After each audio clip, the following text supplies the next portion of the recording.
Welcome to section 20.2, part 1.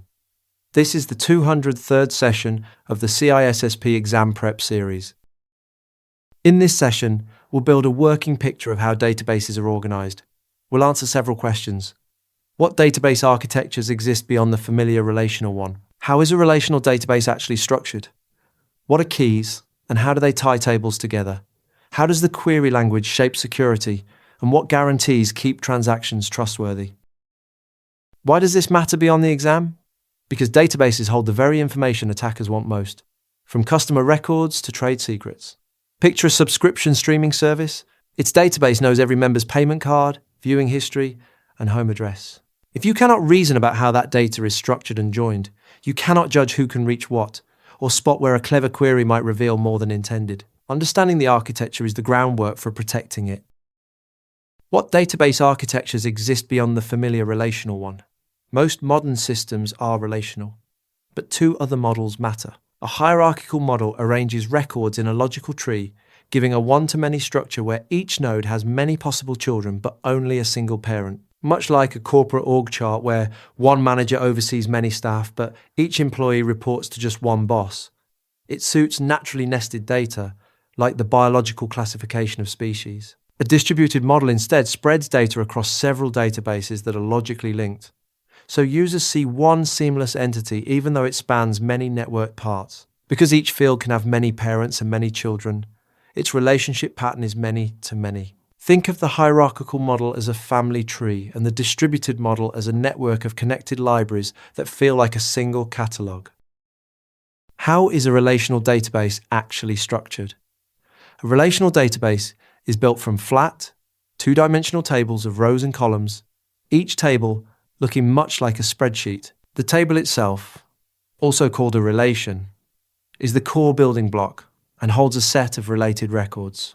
Each column is an attribute or field, such as company name or zip code, and each row is a record, also called a tuple, holding one entity's data. Two measurements describe a table. Cardinality is the number of rows, which changes often as records come and go. Degree is the number of columns, which changes rarely and usually needs an administrator. The domain of an attribute is simply the set of values it is allowed to hold. Some systems even blend relational tables with object-oriented programming to ease code, reuse, and maintenance. Think of a table as a contact spreadsheet, where each row is a person and each column is one fact about them. What are keys, and how do they tie tables together? Keys are subsets of a table's fields used to uniquely identify records and to join tables when you cross-reference data. And four types matter. A candidate key is any set of attributes that can uniquely identify a record.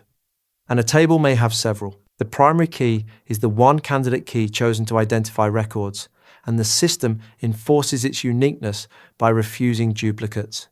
Any candidate key not chosen becomes an alternate key. A foreign key lives in one table but points to the primary key of another, enforcing what is called referential integrity, which guarantees that the reference always matches a record that truly exists. Think of a primary key as a person's unique identification number, and a foreign key as a note on someone else's file pointing back to that exact number. How does the query language shape security? Every relational database speaks a common, structured query language, giving users a consistent way to store, retrieve, and modify data and to administer the system. Its standout security feature is granularity of authorization, meaning you can set permissions at a very fine level, limiting access by table, by row, by column, or even by an individual cell. The language splits into two parts. A data definition portion creates and changes the database's structure, or schema, while a data manipulation portion works with the data inside that schema. Developers also refine table organization through normalization, a set of standard forms that reduce redundancy and misplaced data. Think of granularity of authorization as a keycard system that can unlock an entire building, a single floor, one room, or just one drawer. What guarantees keep transactions trustworthy? A transaction is a group of instructions that must all succeed or all fail together, never part way. Picture a bank transfer that adds money to one account and subtracts it from another. If only half ran, money would appear or vanish from thin air, so the two steps ride as one transaction. A completed transaction is committed and cannot be undone, while a failed one is rolled back, restoring the database to its state before the transaction began. 4 required properties, together called the ACID model, make this reliable. Atomicity means all or nothing. Consistency means the database obeys its rules before and after. Isolation means concurrent transactions do not interfere with each other. And durability means once committed, the result survives, protected by mechanisms like transaction logs. Think of a transaction as a 2-part handshake that either completes fully or never counts at all. So, let's bring it together.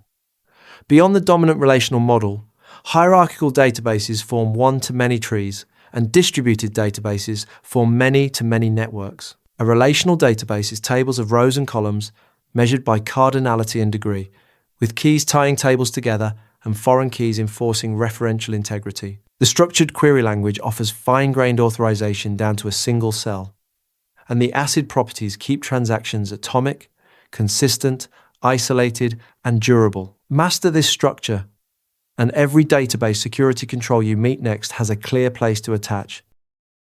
The MCQs covering all the topics and concepts from this session are available on rucloud.com. Practice the chapter-specific MCQs before moving on to the next session. Thanks for watching. If you have any questions or feedback, post a comment below or email us.